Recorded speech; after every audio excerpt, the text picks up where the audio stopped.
இங்கே பார்த்தீங்கன்னா இது வீடூர் டேமோட இப்போ என்ட்ரன்ஸ்லேயே பார்த்தீங்கன்னா இது மேலே ஸ்டெப்பில் ஏறி தான் நம்ம மேலே போய் பார்க்கணும். கீழேயே சின்ன பசங்க விளையாடுறதுக்கு பார்க்கெலாம் கட்டியிருக்காங்க. பரவாயில்ல, மெயின்டைன் பண்ணியிருக்காங்க. எந்த ஒரு பொருளுக்கும் எந்த ஒரு இதுவும் இல்லை. சீசா, அப்புறம் இறங்கி விளையாடுற சறுக்கு மரம், அப்புறம் இங்கே பாருங்களேன் க்ரியேட்டிவாகவும் பண்ணியிருக்காங்க. நம்ம ஊர் பார்க்கலலாம் இந்நேரம் கையில் கக்கக்கா இருக்கும். இங்கே நல்லாயிருக்கு, ஊஞ்சல்லாம் இருக்குது. இதே விஜய் சூர்யா வந்துச்சுன்னு வச்சிங்களேன், நான் விளையாடுறேன்னு அடிச்சுக்கிங்க.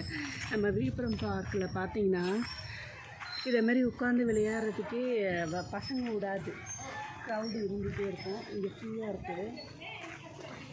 ஆனால் ஒரு ஏரியும் ஒரு கான்செப்டோடு செஞ்சுருக்காங்க. இங்கே விவசாயத்துக்கு சொல்கிறாங்கன்னு நினைக்கிறேன். இங்கே பாருங்களேன், இது எதை மென்ஷன் பண்ணுதுன்றத உங்கள் கமெண்ட்ஸில் சொல்லுங்கள். இப்போ நம்ம அந்த அணையோடைய டவுனில் இருக்கோம்.